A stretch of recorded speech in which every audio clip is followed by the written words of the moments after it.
Everybody, we are back. It is Tape Don't Lie. It's your favorite Raiders podcast.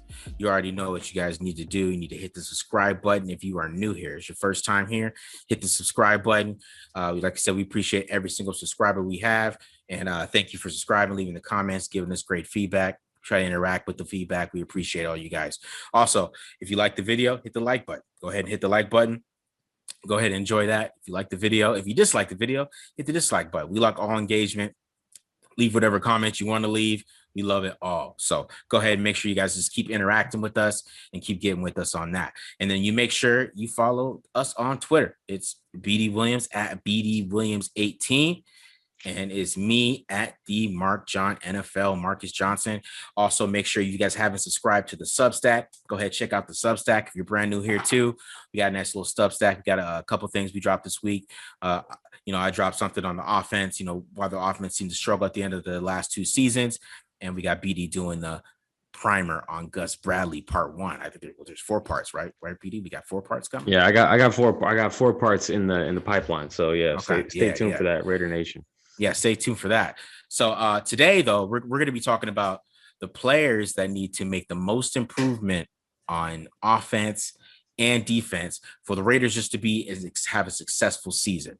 So we're going to talk about the players that they need to take that next step and to go to that next level this season, so the Raiders can make the playoffs and have that type of, lift that they need. Because the Raiders are, it always feels like they're right there the past couple seasons. Last year, it felt even more like they were right there with that 6-3 start, and they're beating good teams. Like they beat the Saints, the Chiefs, and the Browns in the first 9 games. And all those teams made the playoffs, and it still went down the toilet. So these are some players that you need to step up, basically replacing people or just having another leap year that they need. So, BD, of course, he'll be going over the defensive players. I'll be going over the offensive players. So, how do you feel about this topic, BD, the most improved players?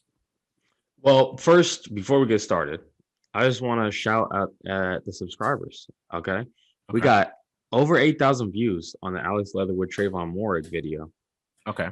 And then when we put out our round 3 guys, our round 4 guys, Gillespie and Diablo and Kuntz, we only got half those views. Come on. Are you in this with us or not? Are you a diehard and you're trying to watch, 7th round pick Morrissey up next? Like, come on, Raider Nation. Like at that rate, if we put out something on Hobbs and Morrissey, it would get like 2,000 views. Come on. Yeah. No, I'm just messing with you guys. I know it's not as sexy as Leatherwood and Trayvon Moore, but oh yeah, for sure. So yeah, I just thought that was funny. God for like if we do an undrafted rookie free agent episode, like that's gonna get nothing.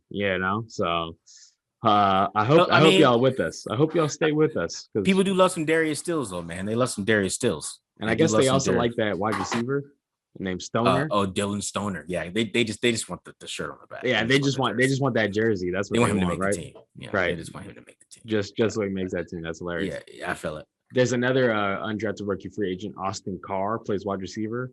But if he makes the team, this is the way the rules work. He would be Carr on the back of his jersey, and then Derek Carr would have to be D Carr on the back of his jersey. I don't know. Every time Austin Carr got a chance, he plays well. I don't know. He just never. I'm just looking at it from like they're gonna have preseason. I just don't think they're gonna do it. I just don't think they're gonna do it just because they're gonna have to put a stitch, a D, and a period on top of it's just gonna create more work. No, I'm just kidding. So I guess there'll be some interesting camp battles. I fully expect one of those guys to not beat out, but make the Raiders have a hard decision between Snead and John Brown, because Snead and John Brown, those guys aren't going to play gunner. They're not going to play special teams, kick coverage, right? And they're going to be the 4th, 5th wide receiver on the roster. So I don't think the Raiders are going to come into the regular season with both those guys on the active roster. I think one of these undrafted rookie free agents can show enough on special teams, Carr, Stoner, whoever it is, that they get a spot, they get a shot. All right. So before we get off the rails, sorry about that, man. Yeah, sorry. No, we good. So we're going to talk about, I'm going to talk about, and Marcus is going to talk about two players that we think the Raiders need to see the most improvement from so that the Raiders can have a successful season, a playoff season, right? So I can just go ahead and get started with my defensive guys on this one.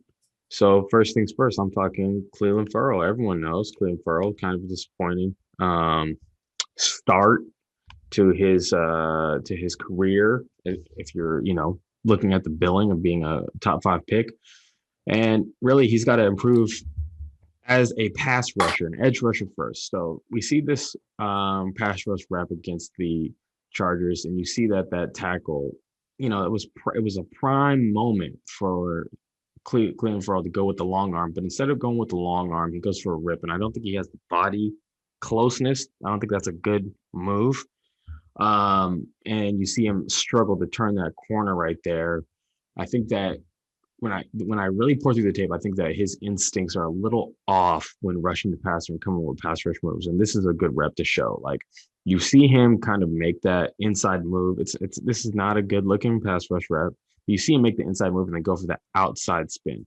Spin moves work to the inside. They don't work to the outside. Okay. Yeah. It's like, if you see 100 spin moves, okay, if you see 100 spin moves, it's maybe one of them might work to the outside. There, it's an inside move. Now he stops getting cute and he just goes for the bull rush because he's a power rusher. And look what happens. He gets the pressure. Yeah. Okay, so like that's the kind of rusher he is. Okay. Something else I noticed about him is like when he goes for the secondary move, he's going on it's a run stunt. He sees that it's a run.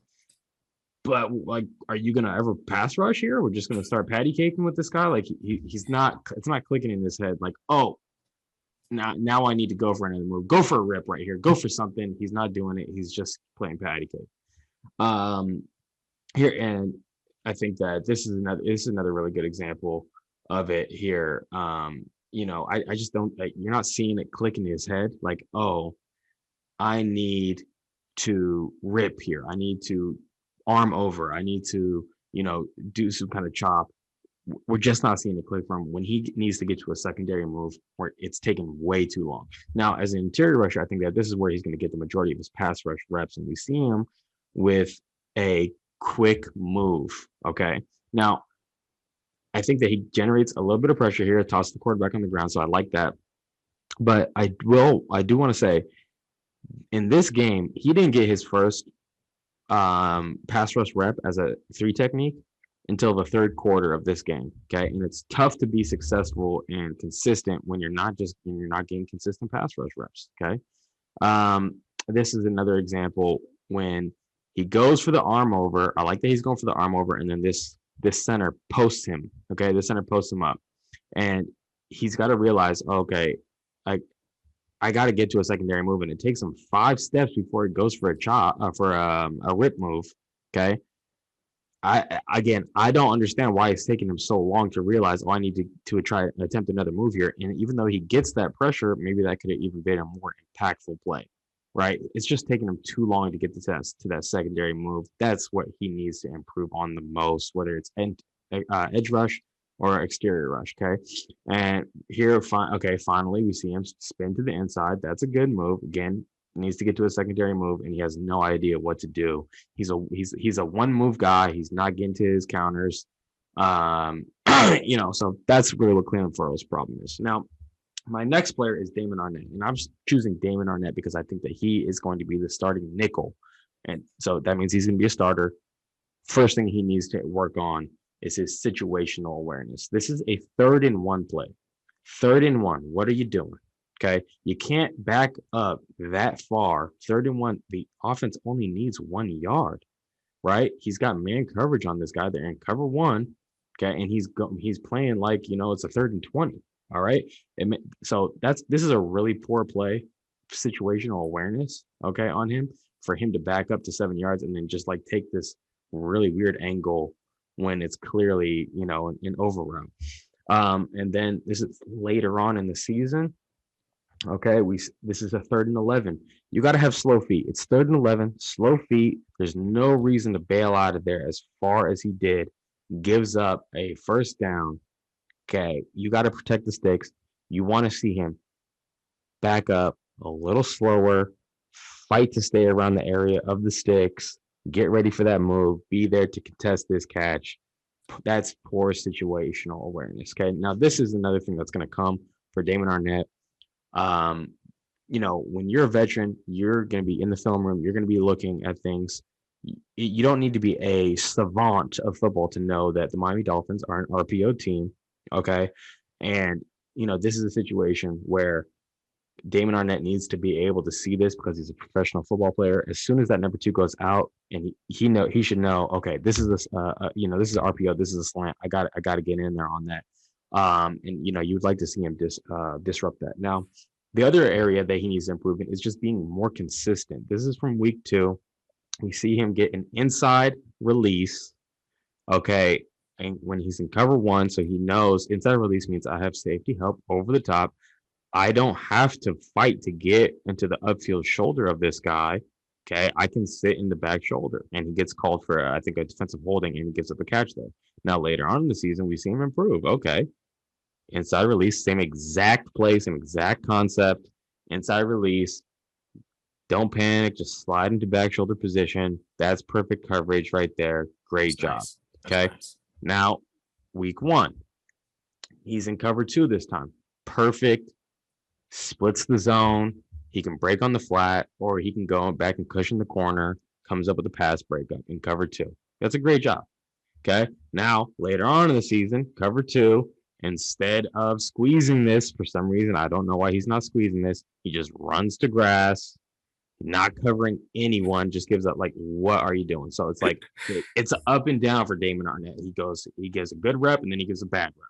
He gives a rep where it's like, okay, this is what professional football looks like. And then he gives a rep like he's never played that coverage before. So we got to see some better consistency from Damon Arnette. And the reason why I chose him is because I do think that he's going to be the starting nickel. There's no nickel on the roster right now. Like, they signed Casey Hayward. Casey Hayward's an outside guy. Russell Douglas, he's an outside guy. I don't think that those guys are going to be brought in to play the nickel. I might be wrong. Okay. And, I'd love to see what happens and how this shakes out. But the reason why I chose Damon Arnette is because I do think that he's going to get a shot to be the starting nickel. I have a bunch of clips of Damon Arnette. He's such a willing tackler, right? I think that he can improve his tackling technique. Don't get me wrong. But there's he has an uncanny ability to just fly in there and shoestring tackle these NFL running backs and get them on the ground. Yeah. Obviously, he's good at it, right? Like, you'd like to see him, make contact with his shoulder, wrap up and drive through. Like, that would be textbook. But man, he's diving, he's getting all these running backs on the ground, even though it's not great technique. So I think that sky's the limit in terms of him and run support. He just got to stay healthy doing it. Yeah. Mm-hmm. Yeah. So I think that he could play the run and nickel. But he's got to really tighten up his situational awareness and his technique in order for before he's viable at that spot. So we'll see about that. Okay. Yeah. The Clelin Ferrel one was interesting because you put out some great points, but just about pass rush technique. It's like being a good pass rusher. We talk about Malcolm Kuntz all the time and all the things that he was doing and how seasoned he is, and then you show Clelin Ferrel. It's you can see how that's kind of like having that pass rush instinct. Sometimes you just have it, and sometimes you don't. Trying to do a spin move to the outside. Are you forcing yourself to do a spin move? Yeah. At that point, are you forcing that self? Be who you are too. Sometimes I think as a pass rusher, you have to know who you are. You don't see Khalil Mack doing spin moves. You know what I mean? Khalil Mack rarely. I don't know if I've ever seen him do a spin move. Khalil Mack is going to long arm you though. He's going to long arm the shit out of you. Yeah. Excuse my language. Sorry. Excuse my language. But you know what I mean? He's going to long arm you, right? And can you handle the long arm? Right? It's going to cause some pressure. You might not always finish off with the sack. Khalil Mack sometimes get 9 or 10 sacks this year, but man, is he disruptive because of it? Because he knows who he is as a pass rusher. Yeah. And I think Clelin Ferrel has to figure that out. He does not know who he is as a pass rusher. He doesn't. All. Yeah, he's just throwing stuff out of walls, seeing if it sticks right now. And really, when you watch him at Clemson, I watch him at Clemson. When he won, okay, he won quickly with his hands. Yes. With his hands, it was a swipe. Okay, it was a bull. All right, and disengage. That's how he won. He won down the middle against guys. All right, like he doesn't have the lateral agility, okay, or the ability to recover from one way to threaten. Like no one is worried about his speed rush. So all the moves that are built off of a speed rush are not going to work for Clelin Ferrel. I'm sorry. Yeah. It's just not going to happen. He's got to win down the middle. He's got to make them like jump set him or, angle set. And then maybe if he gets their feet stopped, maybe he can win around the edge. Right. Yeah. But it has to start from like the bull rush. It has to start from like the quick wins with the hands. Yeah. And then he could build things up afterwards. And it was really shocking to me, honestly, seeing how slowly he got to a secondary move. Like you see Max Crosby, like that's one thing, like he's so busy, right? He's gonna like as soon as the first move doesn't work, you're gonna see him at least attempt something. Like it's not gonna be the prettiest, like it will never be textbook technique for Max Crosby probably, but like the hustle and like the urgency is there for him. Whereas like Clelin Ferrel, it's like, okay, anytime now, like your first move didn't work. Can you do something else? Can you get to that secondary move? And I'm talking down at Clelin Ferrel right now. I think that he's a fantastic run defender. Yeah. He's just not very impactful as a pass rusher. Hopefully he just gets a lot more at bats as a 3 technique pass rusher, and you can just see him just stick to what he's good at and be himself, like you're saying, know what his strengths are and just do that. Yeah. Tell you, he really is a top 5 pick in year 2000. So right. he's top 5 pick in 2019 too. 1994, bro. Top 5 pick, bro. Clelin Ferrel, play that run, dog. Get ready to play. Barry Sanders 30 times a game. Yeah. Yeah. So, and he does such a great job of setting the edge. Like he's a really tough guy to block. Like tight end can't block that guy. In the run game. Even tackles have a really tough time with moving him around, I would say. But he's not even close to a starting caliber pass rusher in the NFL, even at this point. So hopefully we see huge growth from him, because that would set the defense, at another level. Yeah. If he could like just make that stride, because we know Max Crosby, he's gonna get 10 sacks, 10 sacks. 8 sacks, yeah. He is. Because of the hustle. Hustle. Unique, again, he's going to get 9, 10 sacks. you know how I feel about Max. If Max wins, he's sacked me. Right. It's like and he has to win more often. Because if he learns how to win more often, then Max can be a 15 sack guy. Because if Max wins, he is sacking the quarterback. It's just like it just happens like 6 or 7 times a year, and when he wins, he sacks him, and then But last year was only like 3, but then he had the 4 other hustle sacks. So he that's what Max is. It was actually I watched every one of his sacks like a couple weeks ago. I just decided to like go through and watch everyone's sacks. They were not quality sacks. Like there was like a couple that were quality sacks. Yeah. And then the rest of them were just like, okay, the quarterback is just holding on to the ball way too long. Yeah. Like, and credit to him, like if the quarterback holds on to the ball too long, he's going to make you pay, like bro does not know how to turn off his, his on switch is crazy. Broken. It's always on. That's why he got so mad at me, because I said that, but he's motor and athleticism. He is. Right. That's what he is. Right. It's not the most quality, but the urgency at least is there. Yeah. And I think he's a better athlete than Clelin Ferrel is. Yeah. For sure. And I hope he takes personal that Mayock said there's nobody with bend on there, because I think he has bend. So I hope he takes that personal. I hope he really took that personal, because Mayock's like, we don't have anybody with bend, and I was like, I mean, Max has bend. He has to learn how to win better. That's all he is. Because if he learns how to win, man, I'm telling you, he could really be a really good pass rusher if he learns how to win. And like right now, he's already a good secondary pass rusher. So, you know what I mean? He's already a solid pass rusher. He's a solid player. So, because people like, they get on Mayock sometimes, but I mean, Max is a hit, bro. I mean, you draft a solid pass rusher in the 4th round that maybe could, hit year 3 and explode or something, bro. Like, he's got 17 sacks in 2 seasons. No matter what, no matter how you flip it with Max, he got 17 sacks in 2 seasons. So yeah, I mean, I was a little disappointed to see like his per snap impact. Yeah, you know how I look at that kind of stuff. He had a per snap in his per snap impact rating wasn't as high as I thought it would be. It's because he's last year in his rookie year he played the run much better than he did last year. So I don't know what the deal was with that. Yeah, that's what I thought that was crazy too.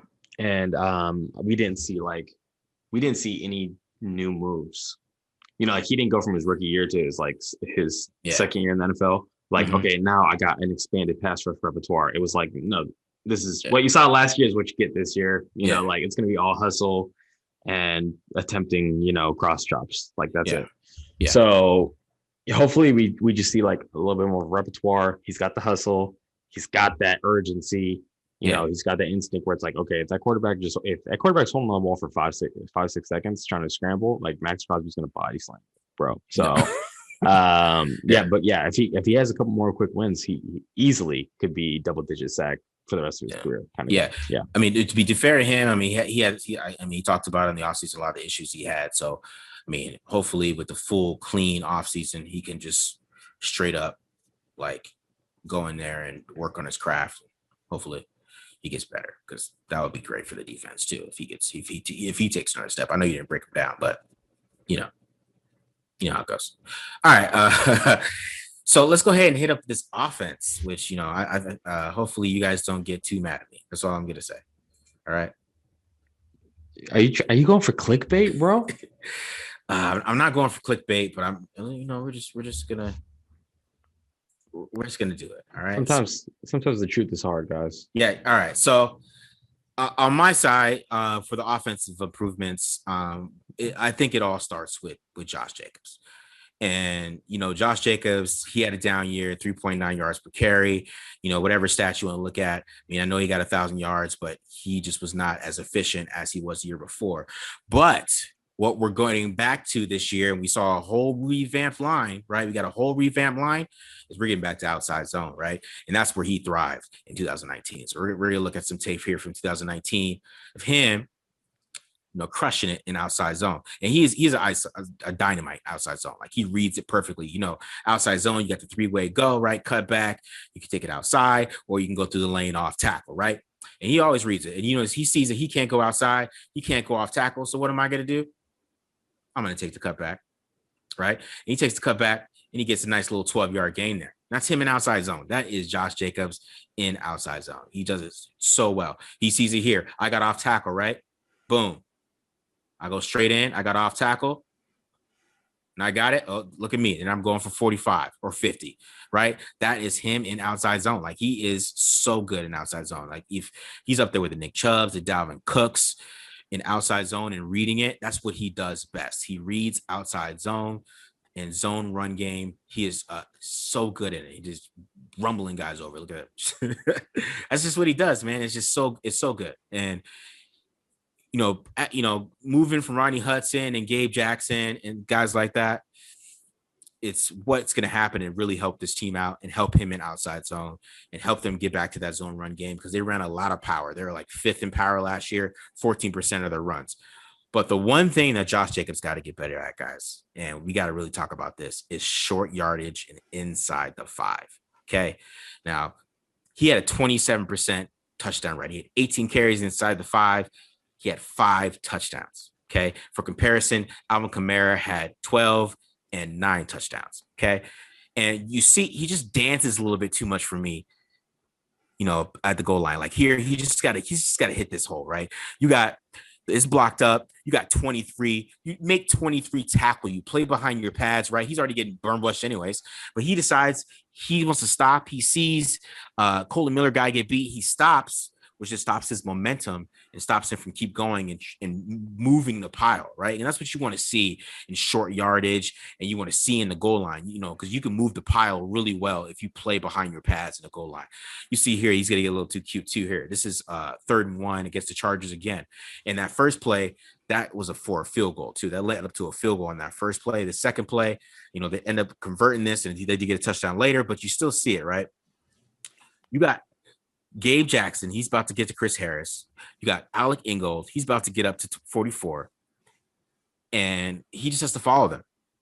But he stops, starts dancing, and it's 4th down. And it happens all the time. And you see him dancing here again. Like, why are you dancing? Like, you can't dance in the goal line, right? And this one is the one that just worries me the most, is this play. As you see, like, he should walk in here, right? This is a walk-in, guys. He should walk in. But watch what happens here. Let's watch what happens in this play.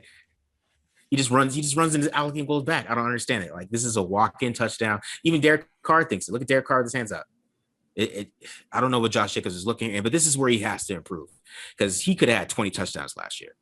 But and this is 3 points, right? This made the game 16-6 instead of 20-6.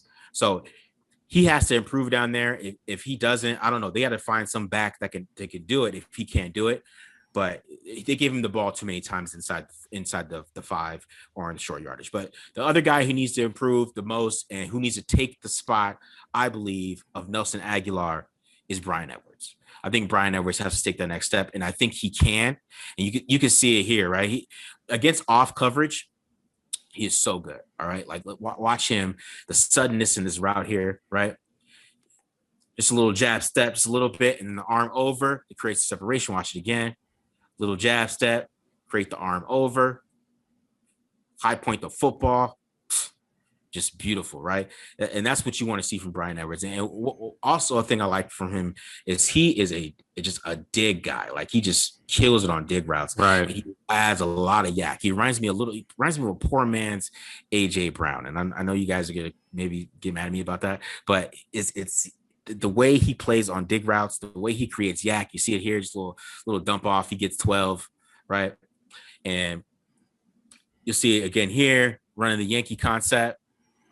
Nice little dig route, and watch him put this move he puts on Gilmore, right? Of course, then he gets hurt after that, and it's kind of just ruined his momentum for the season. But you can see that on dig routes, man, he is money, and he has such great hands. He doesn't drop the ball. Look at this nice little sliding catch in the chest or in a low pass, and he does this so well, right? He's so well catching the football and running those dig routes. But his biggest issue right now is his release first press.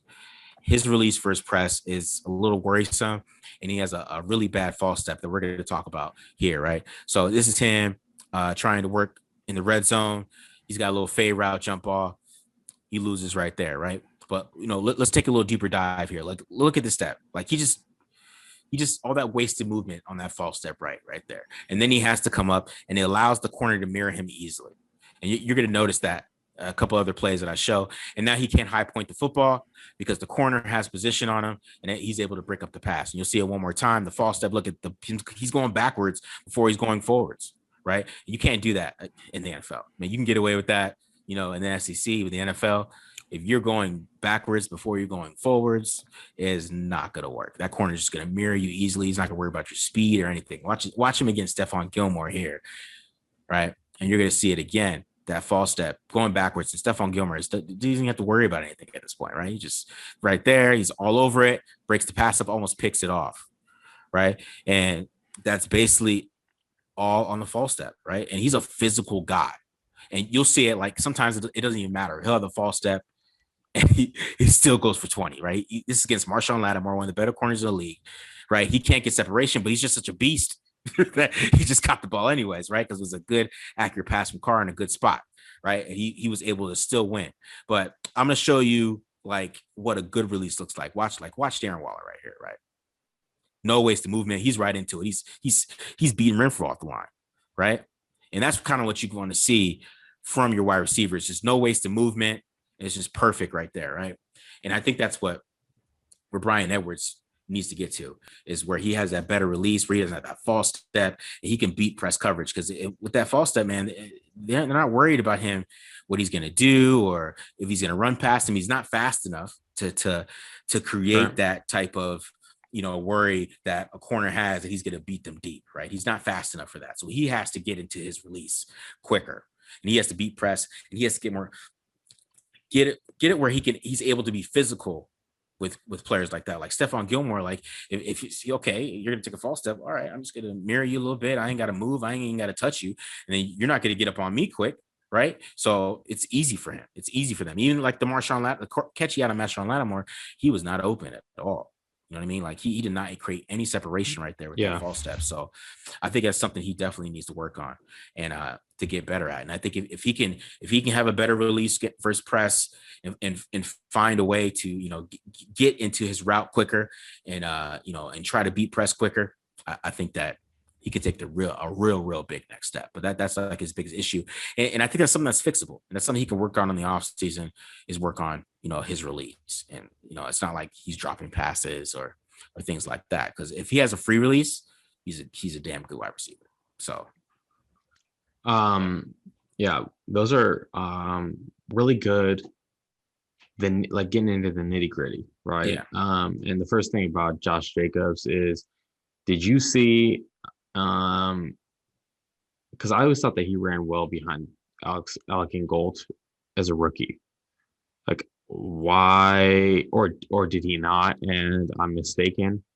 Like, it seemed like he took a step back in terms of running behind the fullback. I'll say this. I'll say Alec Ingold, he's kind of hit or miss with like his blocks. So sometimes when he runs behind him, sometimes Alec Ingold doesn't always make the block that he needs to. I think Alec Ingold to me is more of a fullback weapon. He's more of a juice type player. And hopefully Gruden starts using him that way. I think he's kind of like he tried to a little bit, and he had some drops this year, but I still feel like that. Yeah, I still feel like that he has that ability, and I think Gruden needs to try to tap into that a little bit more, because I don't know if he's like I don't know if he's that one dude that's out in like the Ravens. I can't forget his name right now. Right, Campbell? No, Patrick something. That big old fullback they got up in. He's like 300 pounds or something. DeMarco. Yeah. He's just, he's not like that. So, but you're right. He doesn't follow Ingold though.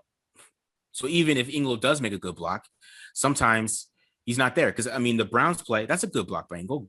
Ingold makes a good block on the linebacker 93. That's a good block, and all he has to do is just read the play and see that he has a wide open lane to the left of him, or to the right of Ingold. It's wide open lane, and what is 23 going to do? He's going to tackle Josh Jacobs full speed. Like, I don't think that's my problem with it. Is with Josh is like, I see you in the open field, bro. Like you hit people so hard they call penalties on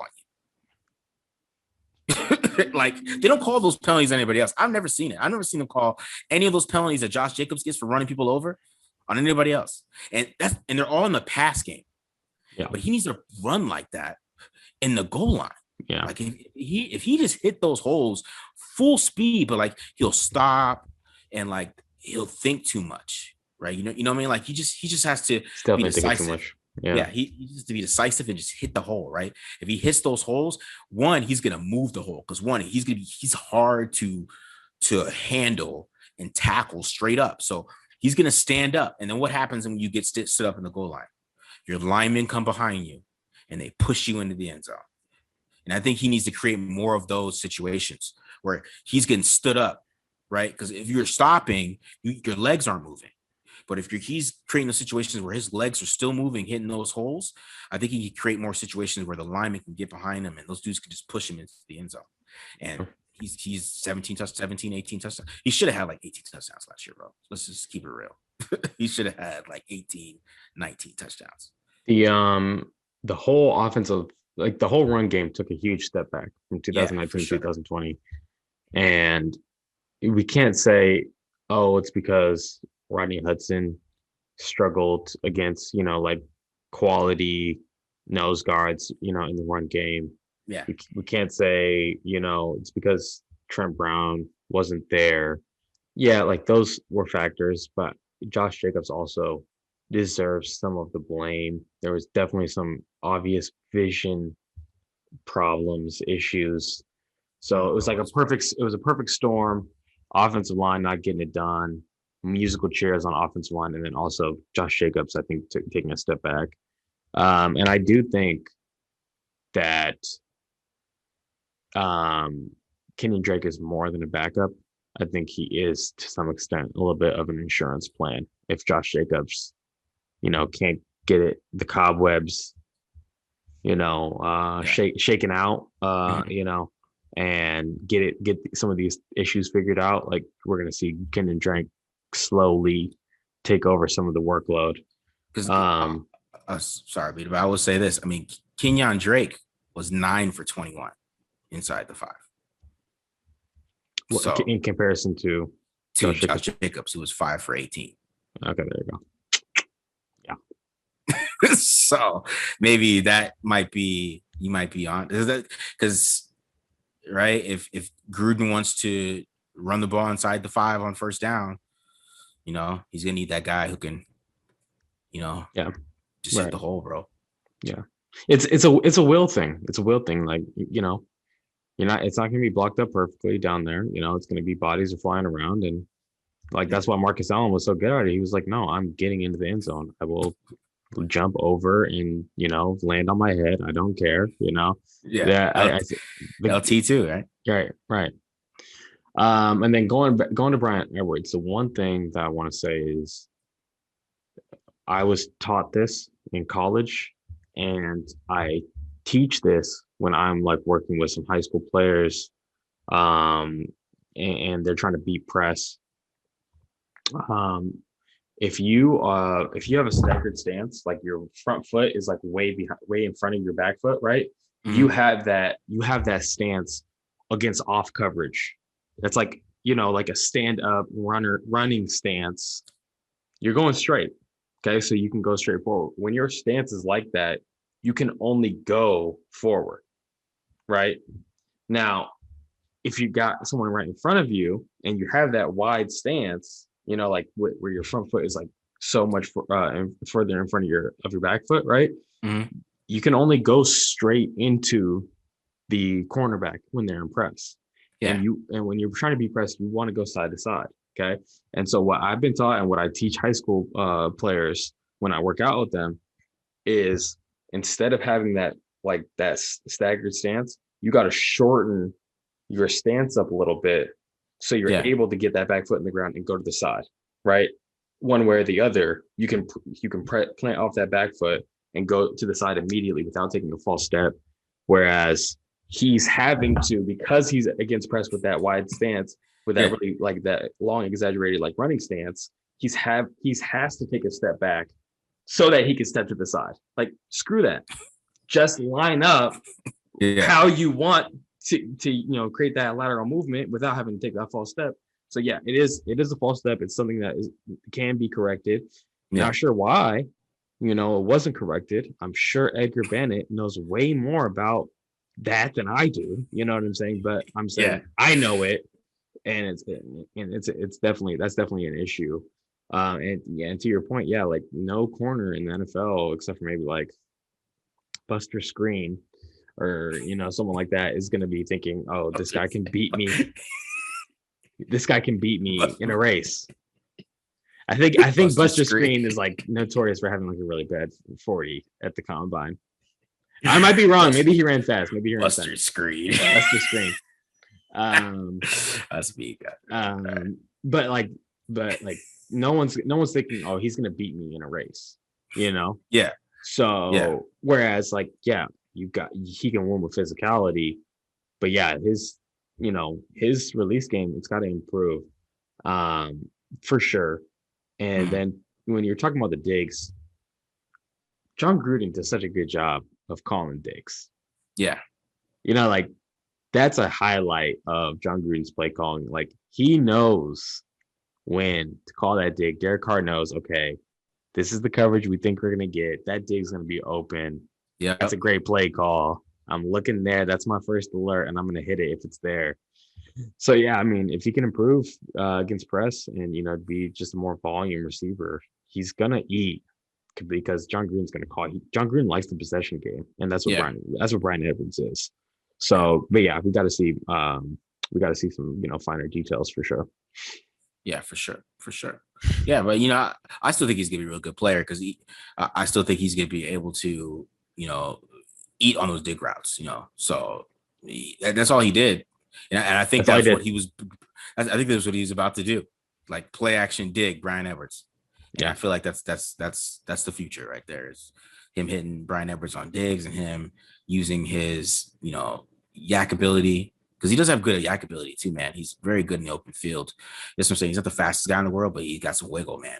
He's got some wiggle. Breaking down Tyree Gillespie popped in 2019 Missouri against South Carolina, and you see him take that screen for like 75 yards to the house. So yeah. And I remember seeing that when he came out, and I was like, oh yeah, that's this game. Like incredible. Mm-hmm.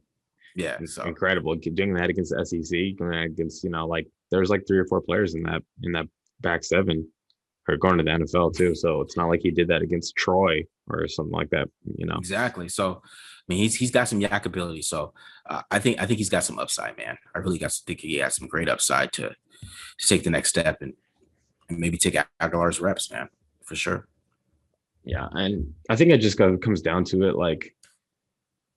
You get to the NFL, and unless you're Randy Moss, okay, you're not going to be able to just win on athleticism. Yeah. You got to become a master of your craft. That's why, we talk about technique on this show. Like that's why we talk about where guys' feet are and like where guys are looking, where their eyes are, and pad level. Like that's why we talk about it, because that's how you win in the NFL. Everyone's the same caliber athlete. It's just like, and the great players are the ones who have incredible technique 9 times out of 10, and there's just a few guys who are just like freak athletes that sometimes are able to get by with like questionable technique, but they're just such incredible athletes. But the majority of teams don't have a guy like that, who's just like that much better of an athlete than the rest of the guys who he's playing against. I mean, you could look at a lot of players in the NFL who are really, really good, and there's plenty of guys who are way better athletes than them. Like look at Davante Adams. Davante Adams is not, by NFL standards, obviously, the regular person. Davante Adams is a fantastic athlete, okay, but by NFL standards, Davante Adams is not an elite athlete at the wide receiver position. Yep, he's an elite technician. That's why he's a beast, right? So that's what Bryan Edwards, like, he's gonna have to not model his game necessarily after Davante Adams, but like looking at these guys who win with technique, the Keenan Allens, the Davante Adams, like that's who Bryan Edwards is gonna have to model his game after. So hopefully we see a big step from him. That would be really enjoyable, because I think Henry Ruggs and Bryan Edwards really complement that, like their games complement each other really well. Yeah. So yeah, that'd be awesome. Yeah, for sure. I'd be excited. All right, man. Anything else? Any last words or thoughts on anything else that's happening? Nothing's really happening right now. Not much is really happening. Yeah, everything is pretty. It seems like no one's getting a single digit. No skill players getting a single digit for the Raiders. I have a question for you. You might be hip to this, maybe not, and if not, okay. Some of the audience, maybe if you could post some, you could post something in the comments. I was looking through the pictures of the rookie minicamp, and I did not see Trayvon Moehrig in any of the pictures. So, it's because they only used it was only undrafted and tryouts last week. Okay. So it was not like the rookies they're going to show up for like the actual minicamp. Gotcha. Yeah. The actual rookie minicamp or the actual minicamp? Minicamp. When is that, by the way? I think it's this week, bro. It's this week? Okay. I think it is. All right. Hopefully we can get some footage. You know what I'm saying? Just get some video clips, just so we can, fan out on it and talk about it. Yeah. For the rest of the off season. Yeah. we need to get a tape hookup, man. Somebody can give us the practice clips. Yeah. Right. Who we gonna talk to, man? Who we gotta pay over there? I think we're gonna have to hack into the system. Hack into the system so we can get some practice. We could break down practice clips. How fast would YouTube take that down? We put up practice clips, bro. Yeah, we're gonna get a cease and desist. Tape Don't Lie would be canceled after that, guys. Sorry. I'd have to post it on like some burner Twitter account and be like, well, I just found this on Twitter. I just found this. Don't know how. Yeah. All right. Yep. That's it for me, guys. But Raider Nation, we always appreciate you guys tuning in. Let us know what you think about these two players. 2 on offense, 2 on defense that need to improve the most. This is just our opinion, our humble opinions. If you think someone else needs to improve most, you are already going to do this, but I'm telling you, please, hit us up in the comments and tell us if we were wrong, if we were right. We appreciate all the engagement. Make sure you follow Marcus at the Mark John NFL on Twitter. Follow myself at BD Williams 18 on Twitter. We appreciate you, Raider Nation. Thanks for showing love each and every week. Hit the subscribe button and make sure you find us on our Substack, the Tape Don't Lie Substack. We will be churning out as much content as our wives and our jobs will allow us to in the coming weeks. All right. Appreciate you guys, Raider Nation. Holla at you. Peace.